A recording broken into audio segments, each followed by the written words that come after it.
Funny comment, let's go. সোয়াব হচ্ছে না, মোটা হচ্ছে, হাজারো ফ্যান ফলোয়ারের সোয়াব হচ্ছে, ছবি তুলিচ্ছে, মোটা তো হবে। আর যেমন ওটি 3-4 জনের সোয়াব, ওটা আমার ক্লাসমেট ছিল। ওই if you think you are bad, যাই হোক আমি কিন্তু চিন্তা ভাবনা ঠিক করো, বুঝছো? আমি কিন্তু ইংলিশ করলাম, যাই হোক। আবার কেউ যেন মনে করেন আমি বিসিএস ক্যাডার, আমি হলো বিসিএস চোর। চল আমরা ওদের মাঝখানে বসে পড়ি। তাহলে পাকার যায় ঘোষটায় দিয়েছি, কি গল্প করে আমরা শুনি, এটি ঘোষটাও নাকি তাহলে একবার। ললিতাকে আপু বলবো নাকি ভাইয়া বলবো?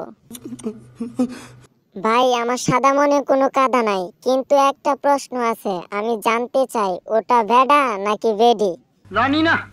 প্রথমে দেখে ক্রাশ খাইছিলাম, তারপরে খাইলাম ভাস। সুটিয়ে লাল করে দেবো, নোংরামি বার করে দেবো। আমি কিছু দেখিনি, আমি ভালো ছেলে। ক্যামেরাম্যানের টার্গেট ঠিক আছে, জায়গা মতন জুম করে। এজন্য বলি উপরের বুটগুলো এমন কেন? এত মহিলা আক্তার, পুরুষ আপি।